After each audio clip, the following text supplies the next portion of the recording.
This club's about winning trophies. I'm inexperienced in a lot of those things. 3-0. Can you believe it? Almost lost the cup and you win it. The new European champions, the treble, the dream come true for you. Oh, I can't believe it. I can't believe it. Football, bloody hell. But they never give in. And that's the winner. Welcome to the American Red Devils podcast. I'm John. I'm Alex. And we are bringing you the best Manchester United news from this side of the pond. Ooh, sir, how you doing? How you doing? Football is back on the menu. The boys are playing Lads is Tottenham this Friday. Friday afternoon. Might as well be a holiday weekend, sir, with football coming back. United back. First billing, of course. Friday Night Lights. Who else would you put as the marquee game other than the great Manchester United? How you feeling? Are you ready to go for some football? I mean, I believe the term is ants in my pants, sir. I can't wait. Almost sleepless nights here. Like, what are we, 6 days out, 5 days out? I see all the countdowns on Twitter. None of them make sense to me. Depends how you look at it. Do you count the day of or not? But lots of different jerseys with the back number, sir. Everyone's posting that. That seems to be the trend. We're not doing it. We're not doing the countdown. We got pods to do. We got blog to do. We got other priorities. We're going on guest spots. You know, I got to tell the Spurs lads what's this all about. We're going to smash them. That's my prediction. I'm very bullish. I think United, forget the West Brom result. This team's ready to go. Fit and firing. Lots of options. I think fleet of choice. That's going to be the biggest problem is Ole figuring out a start 11 that takes advantage of the team he has. Oh, no, absolutely. We'll get into the starting 11 later, but quick, you touched on it. Alex kind of going on away turf on Tottenham Hotspur. I think that podcast will drop this week, sir. You're the best one to go on the sort of opposition pods. Kind of let them have it. How was it? How was it going on another pod with Tottenham fans? I've done it with we did it with Chelsea. that was a little bit different. I think these invited back to the Chelsea pod. I don't plan on getting invited back. I don't think I'm getting invited back by the Spurs spot either. But they were nice guys. Hey, Spurs fans, you got to feel bad for them a little bit. Haven't won a trophy in 12 years. Haven't won a league in like 50, 60 years. So tough times over there. But they're nice guys. I gave them our prediction. They were kind of like cut and dry, kept it tight, but. Looking forward to the game. Everyone's looking forward to the game. It feels like, first day of school when you were back in the day, like in elementary school. It's just you're so excited. See your friends after a long summer. You're excited. I'm even excited to hear Arlo White, even though I'm going right to Deportes. I'm going right to Deportes. But even Arlo White, even annoying ass Arlo White would be refreshing after 3 months off no football. I don't know how you go from being excited for the match to being excited for Arlo White. That's a bridge too far for me. I'm saying football coming back. You're so welcome that just like even Arlo White would be welcome at this point. For me, it feels like a new season. Like the excitement around, the break was probably even longer than one is between seasons. But the excitement with the friendlies, this past week, all the clubs kind of gearing up, talking about who's going to start, who's going to play, all the players coming back. It feels like a new season. So the buzz for me feels like new season. But again, we have unfinished business. 9 games left, everything to play for, top 4. We absolutely need it on all levels, including the financial aspects of the club. We'll get to that a little bit later. But to me, I hope Tottenham just fold. I mean, there's a lot of questions. Dele Alli is out for them. Obviously, he had that suspension giving his social media transgressions there from prior months. And then their mentality, right? They're kind of 7 points off the mark right now. This game, if we score a goal, I have to imagine those shoulders drop. Mourinho's not necessarily the guy to lift them up when they're down, right? I think they're kind of there for the taking. It's just where did that first goal comes from, right? I mean, they're there for the taking, but we have to remember who we're going against. One of the finest trolls of his generation, Jose Mourinho. And what are his tactics? He's going to know United. They've got this new look offense, and they're going to come out guns blazing, looking to prove a point. And that's Jose Mourinho's bread and butter, right? Sit back and absorb it and hope for a nice counterattack. So we have to be wary of that because something that Spurs could totally use against us. But I think this is a team that's got a point to prove. I think Pogba has a point to prove. Like, as much as Bruno always out there just to like raise the level of everyone around him, Pogba hasn't played, and also Pogba's got a point to prove against Jose Mourinho and just wants to rub it in his face. So it's going to be, I think it's going to be a Pogba show. I'm looking forward to it. Marcus Rashford was looking hot in training, hot against West Brom. I know the results didn't stand, but sir, that doesn't matter. No 60 goals. minutes. I mean, you say he looks hot, but Pereira's scoring a brace. It's all relative. So before we get into the total preview pod, the podcast is back. This is a regular broadcasting schedule, sir. We are breaking down matches that will be happening into the future. Can you imagine how long we've come? We've had watching the classic matches for 3 months, running the pod week in, week out. I mean, you had a baby boy in that time frame. A lot has happened, but now we're here on the cusp of a match. So just want to say, everyone has been with us the whole time. Appreciate you. Guys are the best. American Red Devils appreciate you, but we're back, baby. Football's back.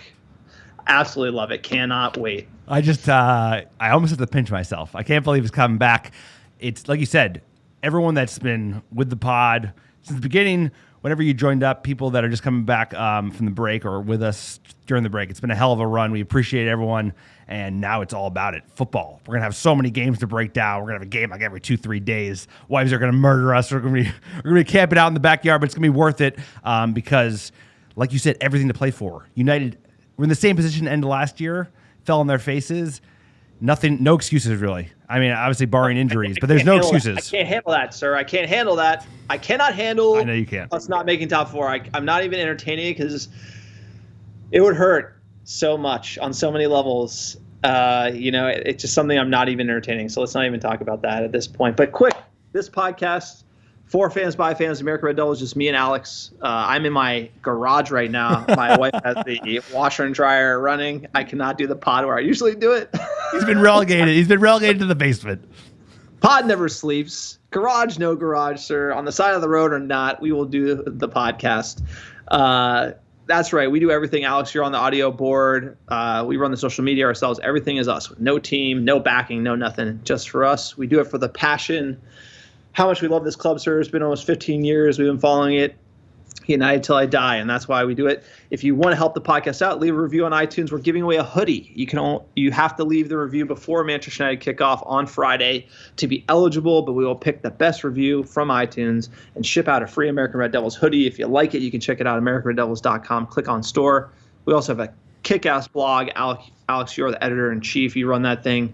Had a lot of action on the blog this week. So shout out to all the fan contributors. We are building that. And if you're interested in contributing for the blog on any level, tell your story of how you're a fan, you can reach out, americanreddevils@gmail.com. We will get back to you. Did I miss anything, Alex? Sir, football, baby. That's what you missed. That's all we missed is 3 months off. That's been like the longest break you'll ever have as a Manchester United fan. Because even, season to season, you'll have preseason and we'll see some games. But a break like this is unheard of. So we are fiending. We are fiending to see United play. No, absolutely. So let's jump in. We did the season recap last podcast. So if you're looking for a more in-depth, from last summer to where we are now, we did an hour-and-a-half monster podcast, our last pod. So check that out if you haven't, or if you're just joining us and you kind of want a more in-depth of, hey, what happened the entire season? We do break that down. But quickly, we'll check in with the table. What really matters? I'm going to start at 9th in the table. Arsenal at 40 points. Tottenham, who we face on Friday, 41. Sheffield United, 43, but they have a game in hand. That game is very important. Wolves, 43 points on 29 games, similar to United. Manchester United, 45 points. Chelsea, 48. Leicester City, 53. Man City, 57. And the Scouse Bastards on an eye-watering 82 points. If you want to look at that, sir, they've played 29. They've won 27. They've drawn 1, lost 1. That is unbelievable. You want to know how many games we've won compared to their 27 games? Tell us. It's not near 27, I don't think. We've won 12. Yikes. And that hurts. That's an indictment right there. But who cares? Everything to play for. But man, it's amazing for how up and down of a season we've had, and it really to get an understanding of how up and down it's been, you got to go through that pod. That last pod we did, it takes an hour because it's been a hell of a season, and we still have 9 games to play in the league. We still have everything to play for in the FA Cup and the Europa League. But it's amazing that we're only 3 points out. I mean, I think some big wins in January and December put us in that position against City, against Chelsea. So it's all on us, man. I mean, I think we've got a very favorable last 9 games. If you look at the strength of opponent for all the people that are in the hunt, ours is, other than City, it's us or City in terms of like the easiest schedule. So first game is going to be tough. Last game is going to be tough, right?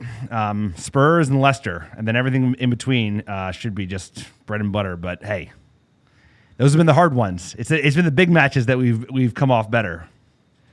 Yeah, I mean, that's kind of where you need to win top 4. You need to beat Tottenham, start in a good position, and you need to kind of get those games you should be winning, regardless of what opposition you're playing or how much they want to defend. Clearly, Bruno and Pogba in the midfield, if they can't unlock a team intent to defend, who can, right? I mean, at that point, then you're kind of looking at Ole being like, hey, something's got to give here. We have to get top 4. There's multiple ways we can get it. We got Europa League as well. That should be coming back. More details are coming out on that front. We'll probably get to that on the next podcast. They're talking about August doing sort of that whole, live in a bubble, play the tournament quickly over 2 weeks. That would be phenomenal. I mean, the one thing that we're talking about now, sports are coming back, is like the amount of sports we're going to get. It's going to be like ridiculous. We're funneling how much sports we're going to get. I was watching AFL football this morning. Replay. I mean, everything's coming back. Sorry, I can't wait. There's going to be so many games. And like you said, I think August, there's the European competitions. They're going to be finished via like a single game knockout. So it's going to be ridiculous, straight up World Cup style.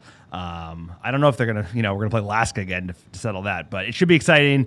There's a lot of football coming your way. It went from nothing to just sports on sports on sports. Premier League alone, I mean, just United alone is going to be more than enough to keep us satiated. But there's going to be every other team playing all these games. So it's going to be nonstop. So there's only one team. There's only one team I really care about. Everything else is just for fun. Manchester United till I die. West Brom friendly. We're going to touch on this. Clearly, sir, back in the days we played high school, American football in New Jersey, you had the preseason, you send out some looks. People are filming you. People are trying to take notes. Jose's got people in the stands. So you're not going to give the real look of what you're looking at. You might tell the players, hey, take an edge off. We're just doing this for fitness. We're not trying to really show anything to Tottenham. We don't want to batter West Brom 8-1. We don't want to get any injuries, right? So you kind of have to say, take it with a grain of salt. But West Brom did beat us in the first game. I think 60-minute games. Pogba and Bruno in the midfield. Bruno got a pen, did ice it. I think he missed one as well. How are you feeling? We lost to West Brom in the first preseason game. We talk about practice. We're talking about practice. And this is like, sir, this is a nothing burger. They mixed the potential starting front 6 with the back 4 that wasn't the starting back 4. They're messing with different formations. This is nothing to make them just a good opportunity to get some more time underneath their legs, get fitness levels up, and play with some formations. So I wouldn't read into the scoreline too much. When it comes down to a real game and points are on the line, I think they're going to go in for a tackle a little bit harder. These are one of those games you don't want to get injured, right? Everyone's excited for the restart, and they're going to be there's going to be a little trepidation because they don't want to hurt themselves when it's all about contention for a starting 11, where there actually are, there's competition in every spot, which is like unheard of for a United team in recent memory. We've had so many injuries, and it oftentimes it's a thin squad. So it's exciting to actually have number of top players competing for spots. So who do you even put in midfield, No, that's a good question, and we will be getting that. We have a poll out right now on Twitter. We will be getting to who will be starting in the midfield. That is the big question for Manchester United. The second match of the friendly, we did dispatch West Brom 3-1. Pereira with the 2 goals. I mean, he's on the score sheet in preseason. That sounds about right. Yeah, right. Yeah, he's a Don in preseason. But hey, maybe it's like not playing in front of fans, which is going to be the same thing even when they're playing for points. So maybe we'll see Pereira start to shine because the pressure's off. He's a good footballer. Sometimes his instincts are very off. I like him quite a bit. I think he kind of got thrust into a midfield too. I don't know if that's exactly where he should be playing. I think of him kind of more of like a number 10 kind of a hybrid role, but you got to be playing him in sort of the, EFL Cup type of situations, somewhere where he can actually think about going forward. I mean, he's a young Brazilian. I mean, put him on loan. That'd be a good solution. Maybe next season. I really like Pereira. He's got all the talent, but can he get – it's kind of like Lingard. He's got all the talent. Can he put it together in his head? Yeah. I actually think of him as having more potential than Jesse Lingard right now. If you asked me 2 seasons ago, I probably would have been in the reverse. But, he has a lot of potential, kind of like, Chong, a lot of potential. But he missed that sitter in Kazakhstan, if you recall. I mean, things like that. You just got to get your head right. Can you do it under the lights? That's really the question when it comes to youngsters. No, it's true. I mean, if you compare him to Lingard, it's just Pereira's 22 and Lingard's going on 28. So it's like he's got a lot of upside. I think he's shown potential. He's a squad player. He's not someone you want starting week in, week out, but he's worth having as an option. We're strapped for cash, dude. They're not going to be making a lot of big money signings. You keep him around. You shop a Lingard, maybe get another 10, but for another pod, I don't think Pereira is going to be featuring. You got to say Pereira scored 2. The goals were nice. You got to say. Good goals. You got to call it out here. All right, sir. Enough Pereira talk. You kibosh that one here on the bottom. Next match. I got to give the fans what they want. They don't want any praise for Pereira. Tottenham Hotspur versus Manchester United. Tottenham Hotspur Stadium, Friday, June 19th, 12:15 Pacific. We will be rocking. You're coming over. We'll have the babies in hand, so the little boys will be watching the match with us. It'll be great kickoff, great fixture. Absolutely cannot wait. Big match, sir. I'm going to be nervous. I'm going to be standing a lot, shouting. Yeah, as usual. That's why we're going to your house. I got neighbors before when we had an apartment. I still remember the Liverpool game. We made some friends. But we're going to be shouting. There's going to be a lot of shout about. Because it's a huge game. Supposed to be played on March 15th, and here we are, June 19th. 3 months later. We're supposed to go. I know. What could have been next year? We'll go to a game, but we got to smash them. This is a hard opponent because you are playing Mourinho, and he's an experienced coach. He knows how to pull one out of the bag, and likes to line up against a team that's going to play attacking like you think United is going to do in this match. I would imagine he's got all these guns that he's ready to start blazing. You think he's going to go like full on and just try and bring the house down? That's the big question. I mean, we'll get to the tactics in a bit, but Manchester United and Tottenham Hotspur have played 55 games, 35 wins for United, 11 draws, 9 losses. Why are we even worried about Tottenham? If Sir Alex was at the helm, we wouldn't even think about this match. Manchester United won the reverse fixture, which we did replay and break down at Old Trafford 2-1, courtesy of a Marcus Rashford brace. He ran riot on the left wing. Hopefully he'll be out there again to start the day on Friday. Manchester United won 3 of their last 5 versus Spurs with 2 losses. We won in London last January, and that was, again, thanks to another Marcus Rashford winner. And Ole Gunnar Solskjaer will look to do the double over Jose Mourinho after already bagging Pep Guardiola, that troll, and Super Frank Lampard as a Chelsea fan. Super Frank. Oh, we got to pep him this year. This is so big, right? Because it's all about the homegrown coach versus homegrown coach. Manchester United versus Chelsea. What a rivalry. And we screwed it up last year. This year we got to knock them. Let's knock them in Europa League. They're making all these signings. I want them playing Europa League with Werner. I know. I mean, this is a big matchup. No, all jokes aside, we're fighting Chelsea for that spot realistically, and who knows when the ruling's going to come out of, we can talk about UEFA, our arbitration, the legal battle, but we're battling for top 4. I don't want to be 5th and just get it either. I want to get 4th. I want the lads to feel like they earned it, because you need that sort of momentum into next season, because next season's going to come really fast. So you got to kind of feel that success of top 4. Even if 5th gets it, I don't want a consolation prize. I want the lads to feel like they earned something, because we really need to get back to that winning way. I mean, we got to be competing for the league. I mean, some Manchester United fans, it's kind of scary how complacent we've become that, fighting for top 4 is good enough. I mean, you look at the squad, you look at the money behind all these players, the wages being paid out. Number 1 wage bill in the entire country, and we're literally talking about top 4 right now. That's not acceptable.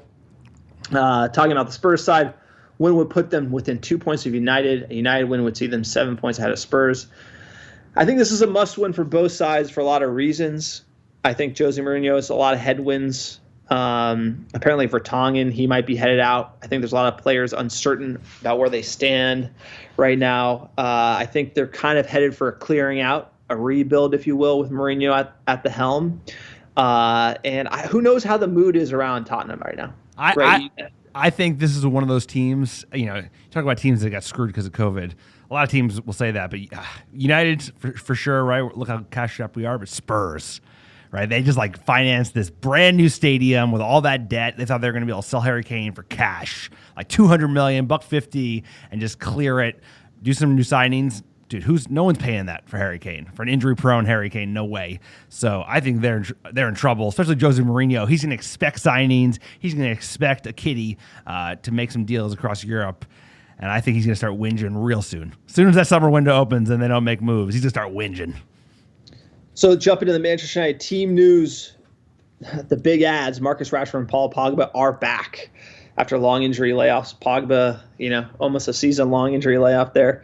I think we're going to see Bruno and Pogba starting in the midfield and Rashford on the left wing there. But Phil Jones, he could be missing. He sat out of the recent 11v11 match against West Brom due to a minor injury. So the only player injured right now per the physioroom.com is Phil Jones, and that's a good thing because that's the lowest injury list has been. And Phil Jones, you're making that cash. Enjoy the bench. You're good. That's about right. If one person of this current squad was going to be injured, it was going to be Phil Jones, and nobody else. But let's hope it stays that way, right? Because as you've seen with United, you can start with one player, and then all of a sudden in a week we have 10 players on the list. So let's hope it stays this way.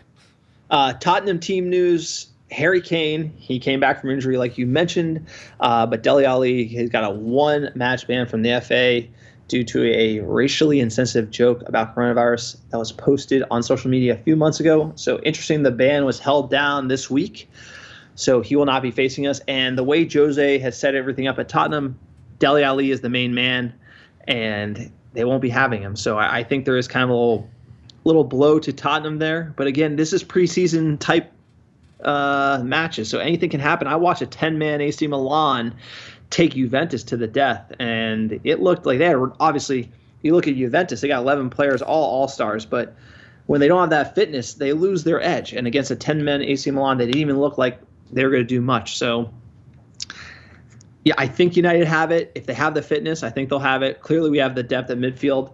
Jumping into the tactics side of things, you talked about what's the big theme. Who needs to attack? Is it Tottenham? Is it Manchester United?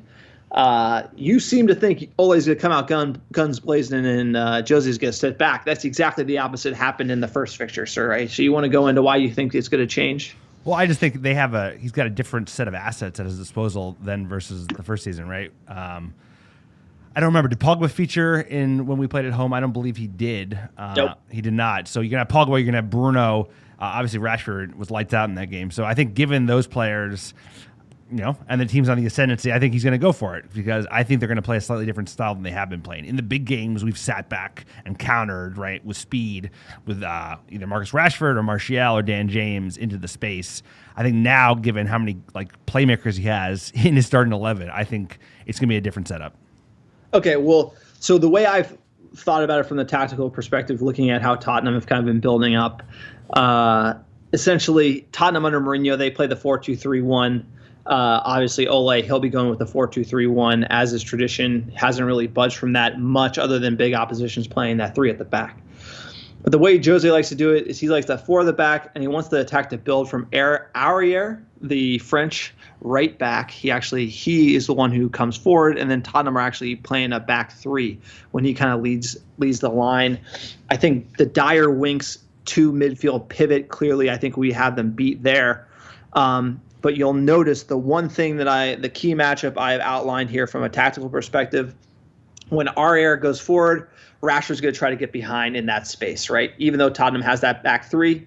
If you watched the game last time, all 2 goals came from that side of the pitch, and it came from Rashford on Sanchez, the defender, because Aurier had gone up in the attack, and there was that space in behind.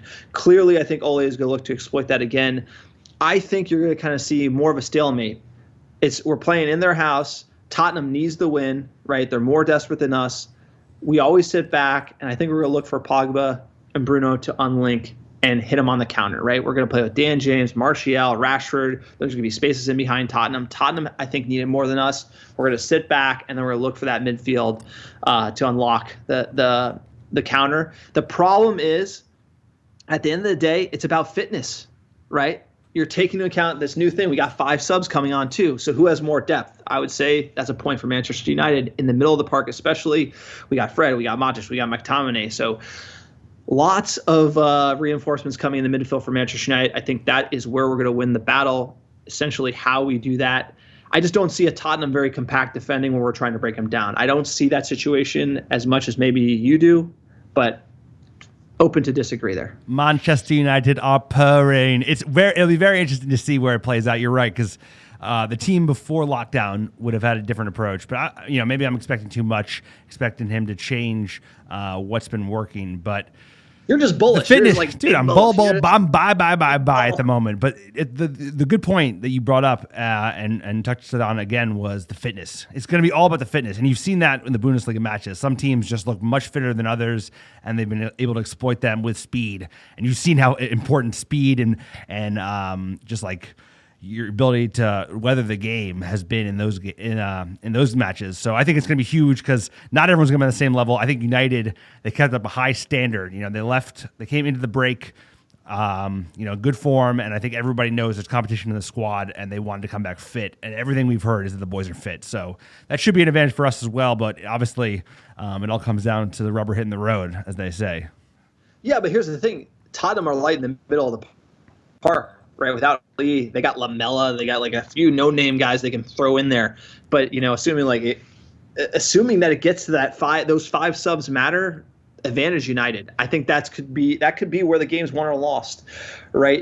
Clearly you got Greenwood who can come on, you got a Gala who can come on, and we're gonna have rapid Dan James who's probably be out there on the right wing. If he's fit, he could destroy the game. There's a lot of variables like that we don't know. Regardless, I think it's gonna be like back and forth stuff. It's gonna be toe to toe. I think the tactics might just devolve into everyone just being exhausted out there because there's so much on the line in the first match that nobody's going to be fit enough for it. So let's cross our fingers we don't have a lot of injuries. Another, a few points on what to watch from Tottenham. Alderweireld, the defender we probably should have bought to replace Lindelof at the back. I like Alderweireld. He's very good. He has that long ball pass. He can unlock it. We don't necessarily have that. Lindelof is supposed to be that. We haven't really seen that, but they do have that, Tottenham. And the one thing I like about that deal is you get stronger, they get weaker, sir. You got to remember, that was Sir Alex's special. You buy players from other teams. We make Tottenham weaker. We buy Alderweireld. We never did it. Son on the left, he's going to be playing wide left. Wan-Bissaka has to neutralize him. He did last time. But Son, he's going to be dangerous. He's the most dangerous player they have, in my opinion. Harry Kane's going to be dropping back, top of the box, looking for those Harry Kane bangers. Obviously, that's going to be Harry Maguire's deal. And like I mentioned earlier, is Aurier getting forward on the right. So Luke Shaw is going to be busy. Brandon Williams might come in as a sub, but that's going to be tricky for United. Got to have to shut down Spurs attack on their right, our left. So Luke Shaw is going to have a job to do, but he looks fit. And possibly me, Pie, he's back.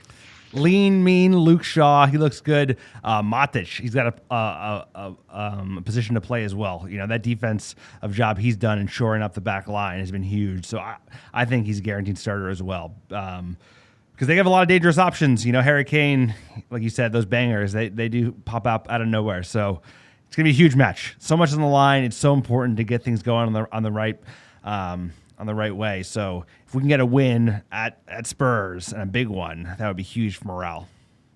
Jumping into the lineups, given we have the injuries, we have the tactics, who are you starting against Spurs on Friday? Of course, we're predicting lineups. Predicting lineups. Wow, I can't believe it. I'd like to say I'm going to be right, but I'm probably going to be way off. But here we go. So Dave saves in net. Who else? Back 4 of AWB. Lindelof, Maguire, and Shaw, and then I'm going to do a midfield of Matic, Fred, and Bruno, and then a front 3 of Pogba, Martial, and Rashford. So playing the diamonds, hopefully getting wide with left back and right backs and pushing forward, but we'll see what he does. That would be a change of pace, but what do you got for your starting 11? Sir, a new addition to the pod, because the bench is so important, we're actually going to predict the bench, and who do you think is going to sub? So just give me your bench, and you don't have to just pick the 5, but you can say who you're looking to get feature during this match. It's a nine-man bench, so I got Romero, Delo, Bai, Tuanzebe, McTominay, Igalu, Greenwood, James, and Pereira. And I would imagine he'd bring on, maybe a McTominay and a James for pace later in the game, that can exploit some of those tired legs, like bringing on Dan James in the 70th minute when he's just absolutely rapid. And then McTominay and Igalu maybe for a little size, and maybe Greenwood for a late banger if you need it. So you're going to play the diamond midfield. So you're going to do Matic as a CDM, Fred, Bruno. I imagine those two. Pogba's playing the 10, Martial, Rashford, and the 2 strikers. Yep. So Ole's just pulling this formation out of where? We did this like once. But we've never had these players at our disposal. And I don't know, man. It's straight up FIFA, but sir, we'll see. FIFA-fication. What do you got? It's your turn. Ole's going to play the 4-2-3-1, like we've all, as is tradition. Dave stays, Wan-Bissaka, Maguire, Lindelof, Shaw, same back 4. We're going to do Matic, Pogba, midfield 2 with Fernandes, playing 10. I know people are saying Pogba's going to play 10. I actually think Pogba and Fernandes, they're just going to go with the flow. Whoever can play it is going to play it. They're going to get back Matic. I think it's going to be CDM with those two kind of forward and then getting forward, right? You have James. I'm going to say he plays on the right, Rashford on the left, Martial number 9. My bench is going to be Romero, Bailly, Tuanzebe, Williams, McTominay, Fred, Igalo, Greenwood, Chong. I want to see Greenwood. I want to see B-dubs, and I want to see Scotty McTominay, sir. Obviously, your boy Fred, he'll probably feature. I think those midfield subs, big for United against Tottenham. Booking, the bookies, Manchester United, Dele Alli was worth quite a bit. Last time we talked, I believe this was plus 175. It's down to plus 145 since Dele Alli has been taken out of the Tottenham side, and they started looking at those midfield subs. Tottenham plus 188, the draw plus 240.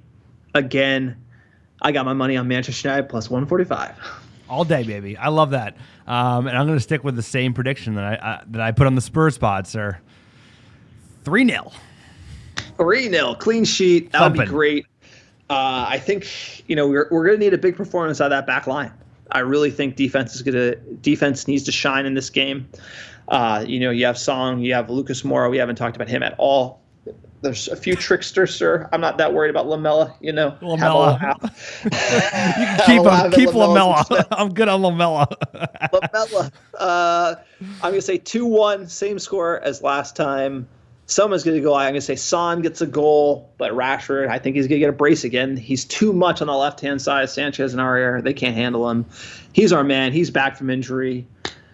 United are back 2-1, 3 points.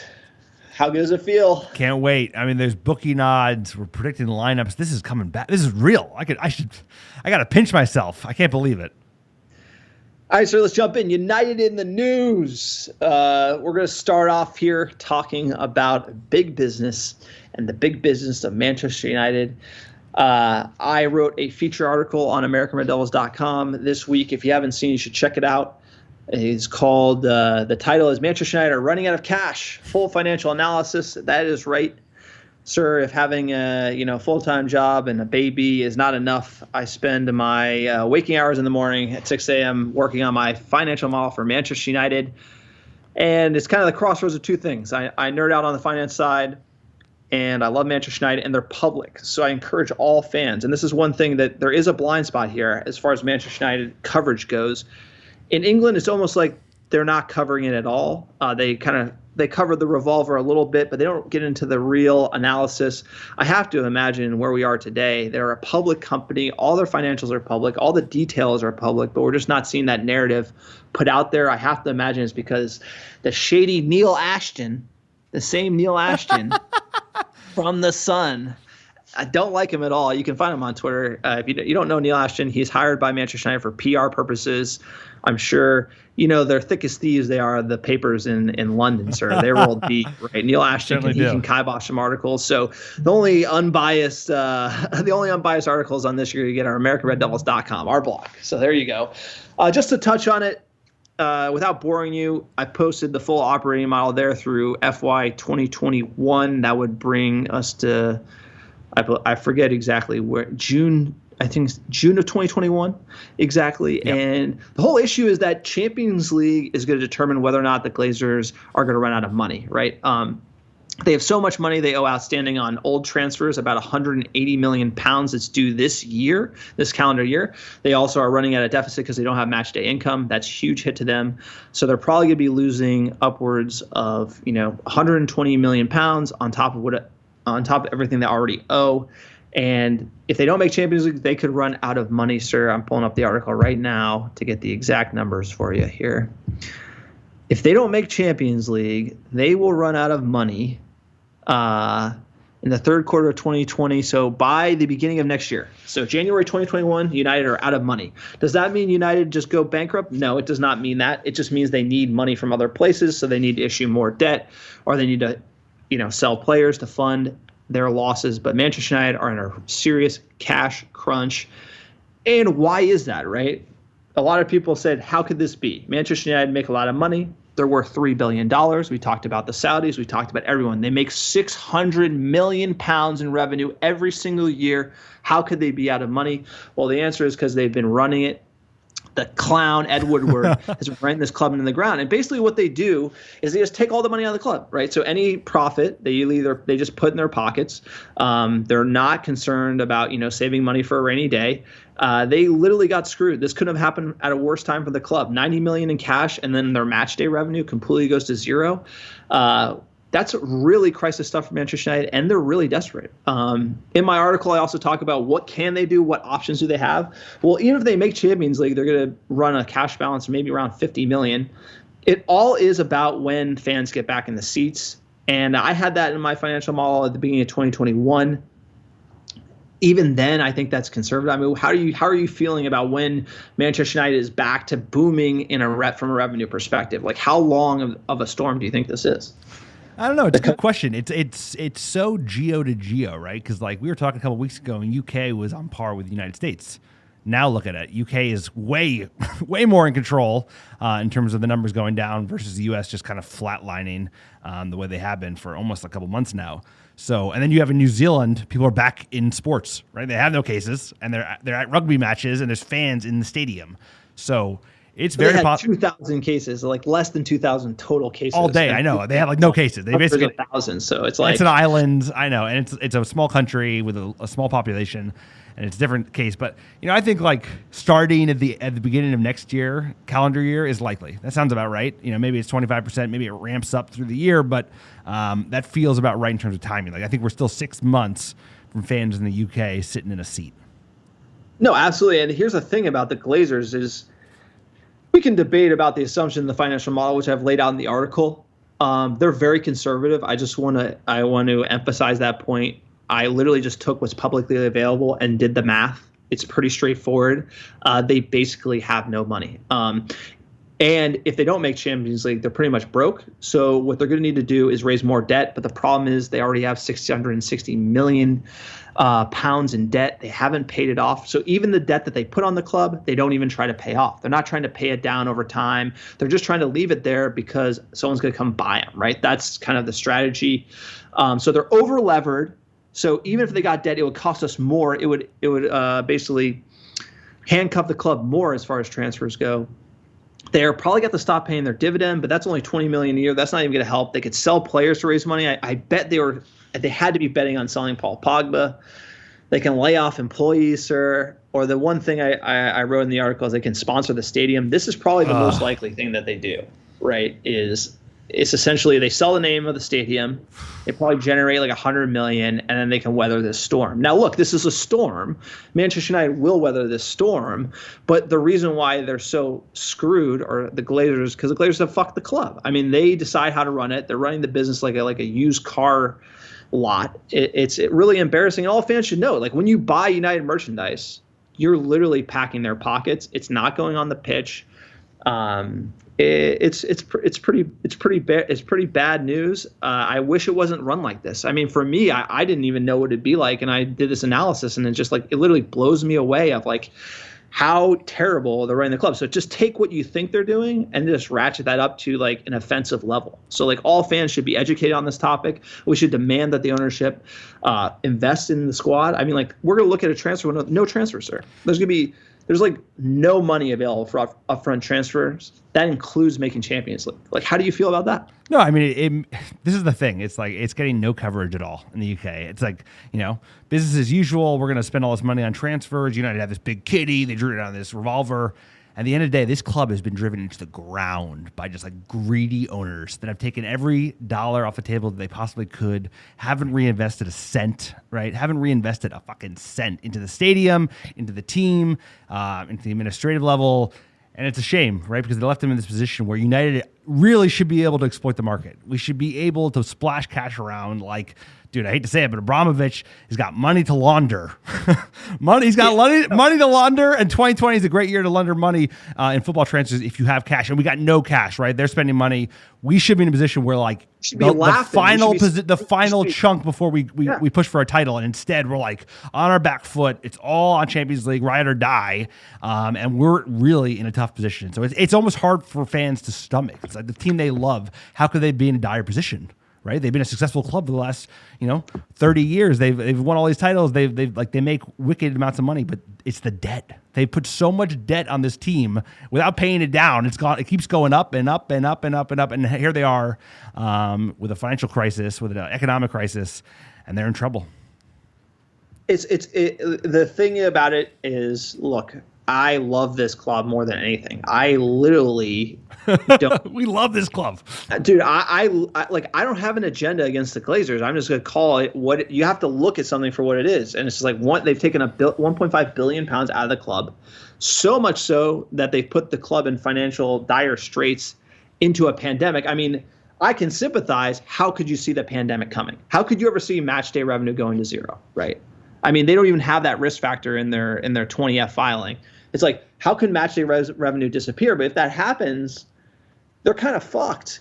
And the thing that pisses me off is like in the UK, they're talking about buying Havertz, buying Sancho. I even saw some guy from Build saying, "Oh, United's going to drop 300 million." It's like, everyone's full of shit. It's like, dude, my background is, trust me, I've taken companies public. I've raised hundreds of millions of dollars in debt. I've done all the financial work. I built financial models all the time. This is very routine, and I've never seen a company run this shitty. And it's just under a guise because fans can't understand it, sir. We have to educate the fan base. Fans need to know. We need to protest the ownership. We need to demand they invest in the club. We need to demand that they treat the fans right. We're the reason why the club's worth $3 billion. Yep. The best fans in the world, the greatest club in the world. I mean, this club, this history, the fan base, they've been taken advantage of by really just negligent owners that haven't invested in the team. They handicapped fucking Fergie, man. He would have won so much more, which is crazy to even think about. But it's like, how much of that Ronaldo money they spend, bro? It's like, no. They buy like Oberton. It's like, it's been a history of this. It was glossed over with Fergie because he was so successful with such a limited budget on a relative basis. And then ever since then, right, it's like the Woodward show, and he is just like absolute disaster class. Top to bottom, has no idea what he's doing. And now here we are in 2020. The team is finally on the ascendancy, and we're like completely cash strapped. Like to an insane degree, right? To where they're gambling the future of the club over Champions League, like to the point where Woodward's sweating so hard. And the thing is, there's only really a few people who kind of understand this, are willing to go through and spend the time going through the financial documents. It really is a nightmare. But at the end of the day, I don't have an agenda. I'm just trying to lay it out there for the fans as best I can. And the math says it, dude. Like we said it on the last pod. We went through the financials. We said United really need money. They're probably going to draw down the revolver. That week, they drew down the 140 million of the 150. A revolver is like a credit card, sir. You don't max the credit card when you have plenty of money, right? They maxed it. They've never drawn it down, I want to say, in 10 years. Never needed to draw down the revolver. They draw down 140 of the 150 overnight. Just like, boom. That money's out the door. That money's already gone. If you look at my cash projections, they burn through that like nothing, given the money that they owe. And you can see the picture. Now, they can do a lot of clever things on the financials. They can delay the transfer fees. Like if Dortmund will let us pay them 100 million over 5 years or 150 million over 7 years or some insane structured deal, they can get clever. They can do it, and they will get through. But it's going to hurt the club, sir. Why are we talking about Sanchez coming back? Because we can't afford to pay upfront transfer fees. Sanchez should be a done deal. He should be guaranteed coming into this club, even with Champions League. Yep. You're going to see it. Look, you're going to see you see a lot of transfer speculation of a big summer, and then you're going to see what that summer looks like. So just stay tuned. You're already seeing it. I hate to say it. This is why we have to kind of, the finances. You went through it. And we're going to be the rain on your parade about transfers. I hate to say it. The tone has changed because it's like they're going to be few and far between. And Jude Bellingham is a great example. United were in the driver's seat. His family comes to Carrington. They're all about it. We hear 3 weeks ago that Birmingham City is asking for more cash. They want more cash up front. United wasn't willing to do it. Now he's going to Dortmund. And it's like, that's it. We lose out on a high-rated talent that United should be all about. It's all about the strategy that Ole's gunning for. And instead, he goes to Dortmund, and there you go. Well, here's the deal. It's like musical chairs, this whole COVID-19. It's like, how well is your balance sheet run when the music stops? And the Glazers left no money on it, so we're screwed. Now, if the balance sheet stopped 2 years ago and we had $300 million on it, it'd be a different story. But right now, we're in a tough spot. So stay tuned. We got more coming out on this front. I'm going to be going into the debt covenants because here's another funny story. Because the Glazers have so much debt and they're not doing so well, the interest on that debt, the cost just went up. So more money is going out the door to pay and service that debt. It'll also limit what they can do on the balance sheet in other situations. Then also go into their ownership structure, how Jersey they have structured the stock so that basically no one can buy the club on the open market. We have lots to come on this front. I've read a lot about the financial statements, all bad news. We'll be writing articles at americanreddevils.com. Check them out. This is why why Woodward kept this job, basically. If you want to know why Woodward kept this job over the last 7 years while they've just had terrible performance, it's because he did all this shady shit to guarantee the Glazers, A, control the club, and B, taking as much money off the table as possible. Yeah, I can't believe it took this long for me to get into the financial docs, but lots more to come. And I hope that one day Eddie Woodward's made notice that there's a small rogue blog out there called American Red Devils that has a clown nose bow tie of his mug on it. Yeah, we stopped receiving those PR links straight from the club. Those dried up. There you go, sir. I think that's enough on that topic. But again, green and gold. We got the green and gold scarves at ManchesterUnited.com. And just one final point. Anyone questioning our green and gold campaign, sir, I wore green and gold to my first Manchester United game, I want to say back in 2009. We've always been green and gold. We've always been with the fans on the protest of the Glazer ownership because taking money out of the club, not investing in it. Look at the stadium. Need $1 billion in that stadium. It leaks. It's unbelievable. It's just like the greatest of English football. The greatest of English football. We've won it all, and we have a stadium with a leaky roof, bro, and we're not competing the way we need to be. So it's a shame. It's a shame, and we need to be asking the right questions. So at least we're asking the right questions. Maybe not all the fans want to hear it, but we're going to keep doing it. And a word on the Saudis, right, who are going in to buy Newcastle. Apparently, the deal with the Glazers was minority ownership. So the Saudis would pay like $2 billion for a minority stake in the club, right? So they could get the new stadium, they could get $1 billion to spend on transfers. So where this is probably headed could be an investor, could be a deal. I don't think they're ever going to sell. No. I think Glazer scum are here to stay. Next bit of news, and Angel Gomez, I believe he likes to be called Angel, not Angel. He's on the brink of signing a new Manchester United deal in the region of £25,000 per week, despite interest from Chelsea, per the Daily Mail. What do you make of that, Angel? I mean, I think given the news around Bellingham that we're about to talk about, it makes a lot of sense. He's a player, 19, still hasn't really broken through. He's kind of a small guy, gets knocked off the ball pretty easily. Needs to go on a loan, I would imagine, but hopefully we get to see a little bit of him during the restart, right? There's going to be so many subs that you would think Angel Gomez will get some time. For some reason, I think of Angel and Chong as a pair. I think you pick one of them. I think you let the other one go. I think Chong's the one you pick. He seems a little bit like a diva. I don't know. I've seen him on the field in first team. Nothing he's done really, Chong's got the pace. He's thin. He's kind of a Rashford type winger. I like that. Where do you put Angel? Is he playing at number 10 at Manchester United in 3-4 years? Probably not. Yeah, so maybe he needs time. He needs to go play. He should go play in the championship and get some physicality, get bumped around a little bit, and he's got to learn how to play with all those big lads because I think that would be a great place to do it. Totally agree, but here's the thing: wage deals are good for the Glazers. Yes, wages over time. They can't afford upfront fees. That's why you look at Angel versus Jude Bellingham, like you said. Looks like he's picked Dortmund over Manchester United. Fool me once. Holland. Shame on me. Fool me twice. Scored. Jude Bellingham. Shame on you, Ed Woodward. Seriously. Sack Woodward. If he doesn't go, if he goes to Dortmund, if we lose out on Haaland and Bellingham and they start playing lights out, by the way, Haaland last-minute winner for Dortmund. I know, of course. That one. I mean, it's just killing me. So Jude Bellingham, if he plays lights out for Dortmund, I mean, I'm just my blood's gonna boil. These are easy deals. They should have been done. Young English talent, gotta sign them. That's the Fergie way. Holland, Norwegian Connect, dude. Ole, you gotta sign them. These are deals that have to be done for Woodward not to close them. You know, it's unforgivable. Clearly, we're not on the Woodward train, but this just shows you this is not good when you see young talent not wanting to come to United, start going to Dortmund. I mean, the Norwegian on Norwegian Connect, it's like, dude, you have a Norwegian coach and like the best Norwegian prospect probably in history, and you don't get him. It's really a shame, and it makes sense because team was cash strapped and they took a bet on a CAM, right, on a number 10 that actually paid off.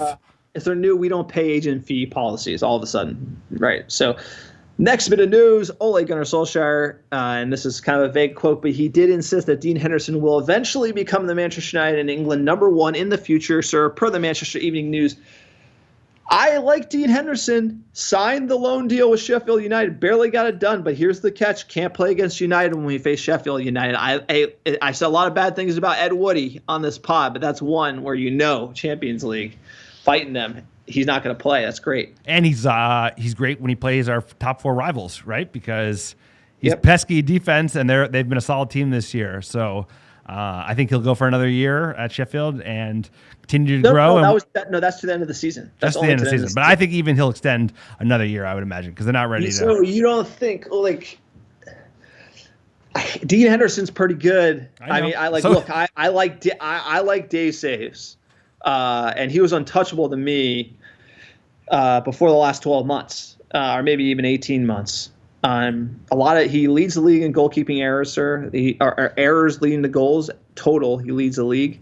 Dean Henderson looks unstoppable, young, coming up. I think the writing's on the wall. Whether you give De Gea another year, I mean, we already gave him that big money deal. So I think to give De Gea another year, then the next year he's the backup type of thing. Is that what you're thinking? No, I mean, let's see. Let's also see how De Gea does in the restart, right? If he starts having those brain farts again, letting in crap goals, hey, man, it might be Dean Henderson next year. Against Sheffield United, remember the one that went through his hands? Yeah. I on the rewatch, seeing that, I was just like, oh. There's been some bad ones. There's been some bad ones in the last 12 months. But I'm such a big De Gea fan, and that new beard. So that's the you shall not pass beard. So maybe that's the difference, sir. I'm hoping to see the best of him. Hoping we'll see the best of him when he comes back. Mojo's back. Next article, Alexis Sanchez fall from grace since joining Manchester United in 2018 has been disastrous, ... But despite dressing room resentment from meager form, football's financial uncertainty may have handed the £500,000 a week flop one final shot at salvation, per the Daily Mail. What a headline. Headline. What a headline, sir. What a headline. Again, Sanchez in the news this week because United ain't signing Jadon Sancho, and Sanchez can play on the right wing. Why not get Alexis Sanchez back at United? Why not? I mean, we're paying his wages to play at Inter. Get him back, see what he can do. I mean, if you have to think he wants to play football, right? I mean, or is he just completely over? I don't know. I mean, I don't know. I think they thought he would play decently well. Maybe they'd find someone that wants to buy him while still supplementing his contract. That obviously didn't play out. If he's not a bad personality, no, I don't know. I don't know if he's a bad apple or not. Ole's talked a lot about bad apples. But if he's a good personality and he doesn't expect to start unless he fights for that position, hey, we can use another option, right? Attackers are always good to have. But exactly. I mean, here's the thing. We talk about no upfront transfer fees. Manchester United doesn't have any money to splash up front, short of selling the naming rights or short of raising more debt. Or negotiating those transfer fees they owe. Sanchez could come in on the right wing. We need a right winger, right? We need depth at right wing. Why not put him out there? Have him do a squad job. Like you said, if he has a shit attitude, that could be it. Ole famously said that whole asshole comment, and everyone thought he was talking about Alexis Sanchez.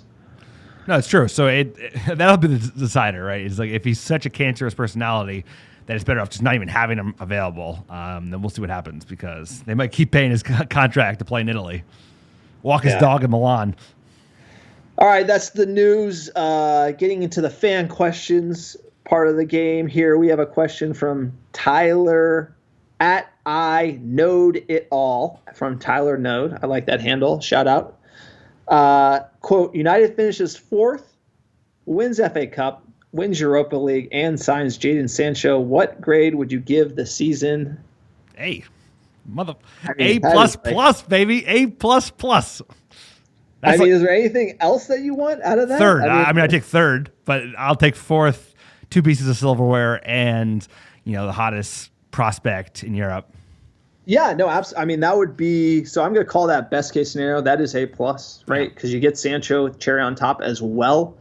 Somehow United do that. Maybe they sell the stadium. Maybe they do something. They get him in. I mean, there's things they can do, and if they do that, then that's good on them. If they care that much to spend that money on Sancho, I really think. We need him. We need him at right wing. He's kind of like, for me, you get a Sancho, and you keep Pogba, you're looking at maybe a 2 or 3 challenge there. Yeah, I would agree. Liverpool, unless they have some players exodus, I think 2 or 3 is a good place to start. You never know, though.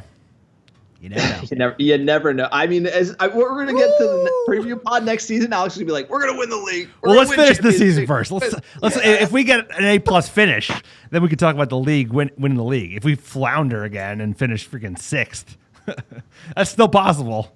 All right, we did a poll on who's going to start in the midfield for Manchester United. A lot of articles are being written on this.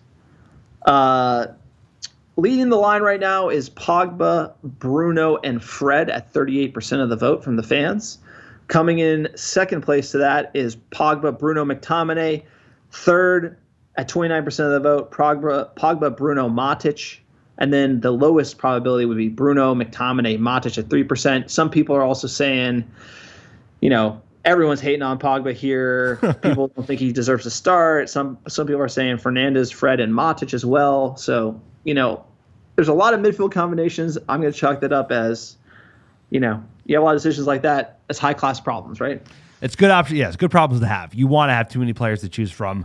We'll see how Ole does with it. He should have seen enough of his players back from injury and in the lead up to these games to figure out what's the best starting 11. So very excited to see what that is. I think everyone is going to be with bated breath until 11 a.m. Pacific time, right when that starting 11 pops up.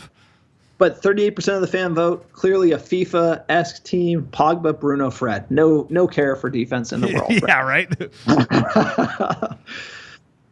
Look, that's the pod. It's been real. We're back. Preview pod, sir. Leave a review on iTunes. Support the podcast, americanreddevils.com. Click on store. We have some great merch, including the green and gold scarves. #Glazers out. #Sack Woodward, sir. We've had a hell of a week. We're ramping up. Lots of downloads last week. You want to give us the top downloads last 7 days? Full list, sir. You're the man. Full list. Full list. Number 1, how you doing? Mill Valley, California. Number 2, Wesley Chapel, Florida. Number 3, Kopavugur, Iceland. What's up, guys? Number 4, Denton, Texas. Number 5, San Diego, California. Number 6, Leland, Norway. Number 7, Jeddah, Saudi Arabia. Number 8, Bronx, New York. What up? San Francisco, California, and last but not least, Beaverton, Oregon. What a week for downloads. We are back in the game. United is coming back. Top 4 are bust. Silverware are bust. Sancho are bust. It's going to be a big summer, sir. Lads, it's Tottenham. How good does it feel? Ole's at the wheel.